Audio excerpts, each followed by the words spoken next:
Well, from tomorrow, the clock begins ticking down to the final year in which Britain is a member of the European Union.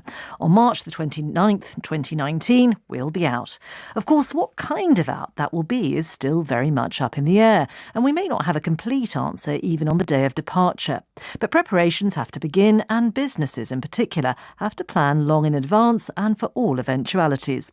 Teesside in the northeast is an area where manufacturing and exports are a key part of the economy. Some estimates suggest companies there could take a severe hit in the event of a hard Brexit. And yet voters in Teesside strongly supported Brexit in the 2016 referendum. So how are they feeling with a year to go? The World Tonight's Paul Moss reports. Paul in the corner over there, he's cutting the tubes for the roller blinds and the vertical blinds. Philip, he manufactures the vertical blinds. He does have an infectious sense of optimism. Spend just a few minutes with Kevin Wheatley at his workshop near the town of Saltburn, and he'll convince you all is right with the world right now, and that his own business is running very smoothly, manufacturing window blinds. Stuart does all the roof pleater blinds for the conservatories. That's the guy with the metal-backed blind. Well, there are metalised backing to keep it cool. We've got Jane around there, nobody quite knows what Jane does, but she sits there all day. She looks pretty busy. The reality is she sews all the slats. We like to sew them rather than weld them, so you get a nice neat finish on them. It's one light-hearted comment after another. Kevin is in a particularly good mood right now, because it's just 1 year to go until Brexit, and he believes that prospect has already brought benefits. Since the Brexit vote, there's been a feel-good factor, and I don't care what anybody says, I don't care what the politicians say, what the people in London say. Everyone's just happier and more optimistic. We're not dependent on other people running our lives for us. So Brexit Day, 1 year to go. You're going to have a party. The party began when the Brexit vote happened. That morning I woke up, I did not believe that we were going to win the vote. And when I heard it on the news, I had a tear in my eye. I was so pleased. And he was in good company. Teesside had one of the strongest pro-Brexit votes in the country.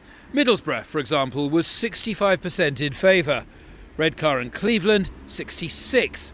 Now, last month, a leaked assessment from the Treasury suggested that the northeast of England generally would be worse hit by Brexit than any other region in Britain. Well, those figures were criticised by Brexit supporters, and up here, those who campaign for Brexit insist everything is still going according to plan. Everything, including getting the transition deal, has happened. So we're on track with what we want. And I'm not seeing a change in attitude or a change in opinion from people in the Tees Valley. They still think that they've made the right decision. Ben Houchen is the regional mayor for Tees Valley. He's won international attention with his proposal to create a free port here, where goods could come in and out tariff-free, whatever kind of deal Britain eventually reaches with the EU.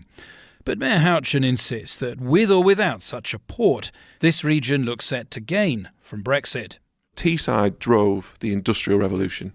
150 years ago, from the first passenger railway driven from Teesside. And there is an innate sense in the people that we can do that again. We shouldn't just be tied to Europe. We built the Sydney Harbour Bridge. We are internationalists and we want to sell not just to Europe, but also to the rest of the world on fairer terms. Some people have criticised Brexiteers for being backward-looking. What happened in the 19th century, the fact that Middlesbrough famously built the steel of the Sydney Harbour Bridge, has that got anything to do with the way the modern economy works? It lends itself to what we're doing now. So there are companies in Middlesbrough that are building the new nose cone for the NASA Space Shuttle. They're building the defences for the International Space Station. So what we're saying is we're taking our history in being internationalists and we want to grab that again with both hands and work more closely with our international partners beyond the boundaries of Europe. Well, this really is quite a sight, technologically anyway. I've come to the NIFCO factory just outside Middlesbrough, where around me a team of workers are producing car parts. But what really strikes you here are the number of robots. 24 hours a day they're beavering away. Now, most of the parts manufactured here will end up in vehicles exported to EU countries, so Brexit is likely to have a profound effect on business. Certainly according to the managing director here, Mike Matthews. Mike's with me now. Mike, are you making preparations now with 1 year to go till Brexit? We've started doing things already. You've got to focus on productivity and you've got to focus on quality so that if we do suffer from import and export tariffs, we at least stand a chance of still being competitive. My number one concern is what's going to happen to the customs union. If we don't get a deal that is similar to or the same as I really do fear for manufacturing engineering. Some people are going to say you're clutching at straws, that a customs union is not going to happen. Well, if you look at the renaissance in British manufacturing engineering over the last 20 years, we have clutched at straws and we've made a bloody good raft of it. You know, I don't believe in giving up until it's over. And neither, it seems, do pro-EU business leaders in the Teesside region feel like giving up. I talked to Julie Underwood from the North East Chamber of Commerce. She says most of her members remain worried about the consequences of Brexit, and she too plans to continue lobbying right to the end for as much of the status quo as possible to remain in place. In fact, you sense she's still hoping for a complete public change of heart, even at this late stage. 1 year to go, and the mood amongst our members is very much they wish to see a deal that is similar to what we have now, which is member of the customs union and single market. That is really important. There does seem to be a gap between the pro-Brexit vote and the voice of business.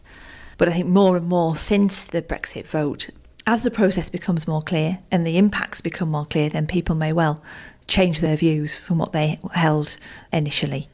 And number 4, 435. Where better to ask about this than at a local bingo night, where, after all, people are clearly happy to gamble with their economic future, on a small scale at least.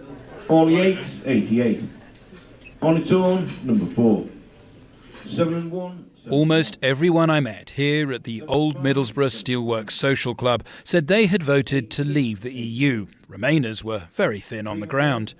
And whatever the hopes might be of some pro-EU business figures, here there was also scant sign of any regrexit. I wish they'd just hurry up and get on with it, so that we can make our own laws and we can go back to what people died for in 2 world wars. How are you feeling about Brexit with 1 year to go? Quite happy.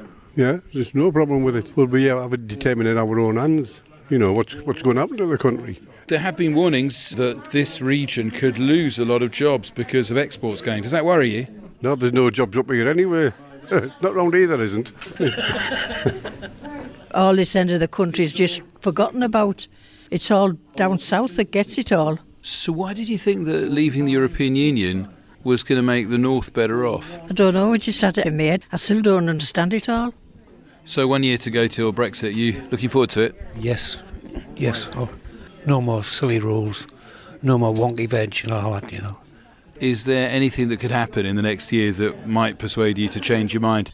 No, nothing whatsoever. I'm for Brexit, 100%, and that's it.